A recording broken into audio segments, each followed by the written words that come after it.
Hi hello ನಮಸ್ತೆ, welcome back to ಹರ್ಷಸ್ way. ನಾನಿವತ್ತು so ಎಮ್ಮಿ so tasty delicious mushroom masala recipe ತೋರಿಸ್ತಾ ಇದ್ದೀನಿ. ಬನ್ನಿ ನೋಡ್ಕೊ ಬರೋಣ ಹೇಗೆ ಮಾಡೋದು ಅಂತ.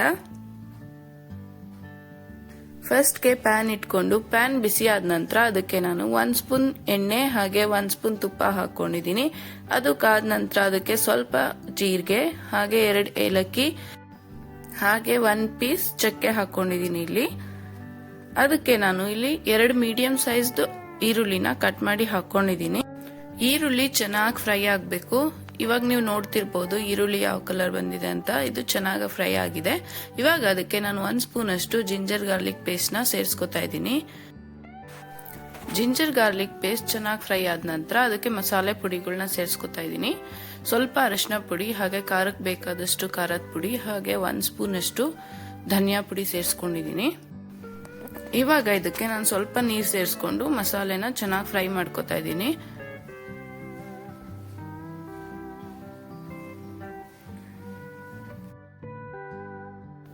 ಇವಾಗ ಇದು ಚೆನ್ನಾಗಿ ಫ್ರೈ ಆಗಿದೆ. ಇವಾಗ ಇದಕ್ಕೆ ನಾನು 1 ದಪ್ಪು ಟೊಮೊಟೊನ ಕಟ್ ಮಾಡಿ ಸೇರಿಸ್ಕೊಳ್ತಾ ಇದ್ದೀನಿ.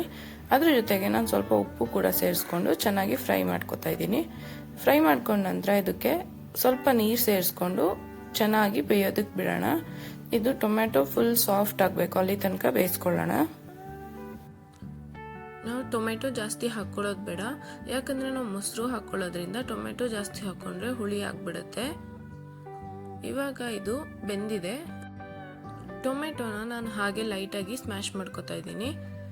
ಇದನ್ನ ಸ್ಮ್ಯಾಶ್ ಮಾಡ್ಕೊಂಡಾದ್ಮೇಲೆ ಇದಕ್ಕೆ ನಾನು 5 ರಿಂದ 6 ಸ್ಪೂನ್ ಅಷ್ಟು ಮೊಸರನ್ನ ತಗೊಂಡು ಅದನ್ನ ಚೆನ್ನಾಗಿ ಬೀಟ್ ಮಾಡ್ಕೊಂಡು ಸೇರಿಸ್ಕೊತಾ ಇದ್ದೀನಿ. ಮೊಸರು ರಾ ಸ್ಮೆಲ್ ಏನಿರುತ್ತೆ ಅದು ಚೆನ್ನಾಗಿ ಹೋಗ್ಬೇಕು, ಅಲ್ಲಿ ತನಕ ನಾವು ಫ್ರೈ ಮಾಡ್ಕೋಬೇಕು. ಮಧ್ಯ ಮಧ್ಯ ಸ್ಟಿರ್ ಮಾಡ್ಕೋತಾ ನಾನು ಫ್ರೈ ಮಾಡ್ಕೊತಾ ಇದ್ದೀನಿ.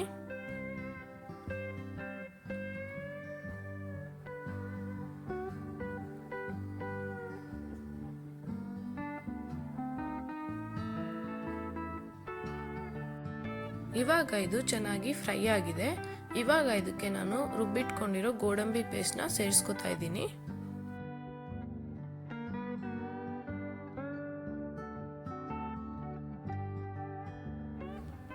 ಗೋಡಂಬಿ ಪೇಸ್ಟ್ ನ ನಾನು 2 ಮಿನಿಟ್ಸ್ ಫ್ರೈ ಮಾಡ್ಕೊಂಡ ನಂತರ ನಾನು ಇದಕ್ಕೆ ಮಶ್ರೂಮ್ ಸೇರಿಸ್ಕೊತಾ ಇದ್ದೀನಿ.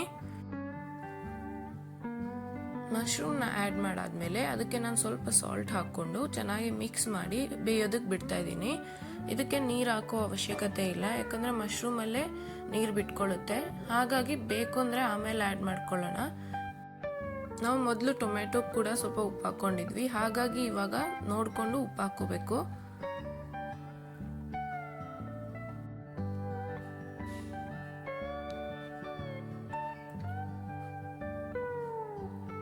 ಇವಾಗ ನೀವು ನೋಡ್ಬೋದು ಮಶ್ರೂಮ್ ಎಲ್ಲ ಎಷ್ಟು ನೀರು ಬಿಟ್ಕೊಂಡಿದೆ ಅಂತ. ಇದಕ್ಕೆ ನಾನು ಯಾವುದೇ ನೀರನ್ನ ಆಡ್ ಮಾಡ್ಕೊಂಡಿಲ್ಲ. ಮಶ್ರೂಮ್ ಕುಕ್ ಆಗೋ ತನಕ ಚೆನ್ನಾಗಿ ಕುಕ್ ಮಾಡ್ಕೋಬೇಕು.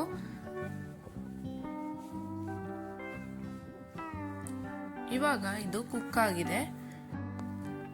ನನಗೆ ಸ್ವಲ್ಪ ಗಟ್ಟಿ ಅಂತ ಅನಿಸ್ತಿದೆ, ಹಾಗಾಗಿ ನಾನು ಸ್ವಲ್ಪ ನೀರನ್ನ ಸೇರಿಸ್ಕೊತಾ ಇದ್ದೀನಿ. ಇಲ್ಲಿ ನೀರನ್ನ ಸೇರಿಸ್ಕೊಂಡು ಸ್ವಲ್ಪ ಗರಂ ಮಸಾಲೆ ಪುಡಿ ಹಾಗೆ ಕಸೂರಿ ಮೇಥಿ ಸೇರಿಸ್ಕೊಂಡಿದ್ದೀನಿ. ಗರಂ ಮಸಾಲೆ ಹಾಗೆ ಕಸೂರಿ ಮೇಥಿ ಸೇರಿಸ್ಕೊಂಡು 1-2 ಮಿನಿಟ್ಸ್ ಕುಕ್ ಮಾಡ್ಕೊಂಡ್ರೆ ನಮ್ಮ ಮಶ್ರೂಮ್ ಮಸಾಲ ರೆಡಿ ಆಗುತ್ತೆ.